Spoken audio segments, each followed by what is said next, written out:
ആ അങ്ങനെ ഞങ്ങളും പരീക്ഷിച്ച് ജെമിനി ട്രെൻഡ്. ഞങ്ങൾ ചോദിച്ചു, ഒരു സാരിയൊക്കെ ഉടുത്ത് മുടി പിരിച്ച് കെട്ടി ഒരു സുന്ദരി ചേച്ചിക്ക് ഞങ്ങളുടെ മാലയൊക്കെ ഇട്ട് കൊടുക്കാവോ എന്ന്. മാലയോ അയച്ചു കൊടുത്തു.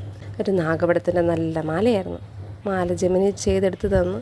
പക്ഷേ മാല ഇച്ചിരി വലുതായി, ലോക്കറ്റിൻ്റെ പോർഷൻ. അപ്പം ഞാൻ പറഞ്ഞു, ഇച്ചിരി ഒന്ന് ചെറുതാക്കി തരുമോ? അപ്പോൾ ആളൊന്ന് ചെറുതാക്കിയപ്പം നാഗപടമേ കാണുന്നില്ല, ഭയങ്കര ചെറുതായിട്ട് പോയി. അപ്പം ഞാൻ പറഞ്ഞത് ഭയങ്കര ചെറുതാണല്ലോ എന്ന്.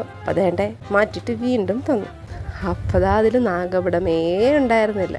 ഞാൻ പറഞ്ഞു, ലോക്കറ്റ് അത്ര വിസിബിളല്ല, നാഗപടം വിസിബിളല്ല എന്ന് പറഞ്ഞു. പിന്നൊന്നും പറയണ്ട. പിന്നെ മാല ഇല്ലാത്ത ഫോട്ടോയായി, മാല ഉള്ളതിൽ നാഗപടം ഇല്ലാത്ത ഫോട്ടോയായി. അങ്ങനെ ആകെപ്പാട് പ്രശ്നം. ഒടുവിൽ ഒരുവിധം ശരിയാക്കി തന്നു. അപ്പം ഞാൻ ചോദിച്ചു, ഒന്ന് ഇതിനൊരു കമ്മലും കൂടെ സെറ്റ് ചെയ്ത് തരുമോ? കമ്മലിട്ട് വന്നപ്പം വേണ്ടേ മാലയും കമ്മലും എല്ലാം മാറിപ്പോയി. ആകെ ചടങ്ങ്.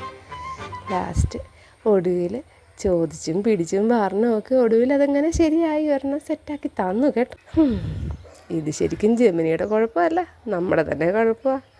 ഞാൻ കൊടുത്ത പ്രോംപ്റ്റിൽ ചെറിയൊരു മിസ്റ്റേക്ക് വന്നു. പ്രോംപ്റ്റിൽ കറക്റ്റായിട്ട് മാല ആഡ് ചെയ്ത് കൊടുക്കാൻ പറഞ്ഞെങ്കിലും മാലയുടെ എന്തോരം ലെങ്ത് വേണം, എത്ര ഇത് വേണം എന്നുള്ളതൊന്നും ഞാൻ മെൻഷൻ ചെയ്തിരുന്നില്ല. അങ്ങനെ മെൻഷൻ ചെയ്തൊക്കെ കൊടുത്തപ്പോൾ ജെമിനി കറക്റ്റായിട്ട് ചെയ്തും തന്നിട്ടുണ്ട് കേട്ടോ.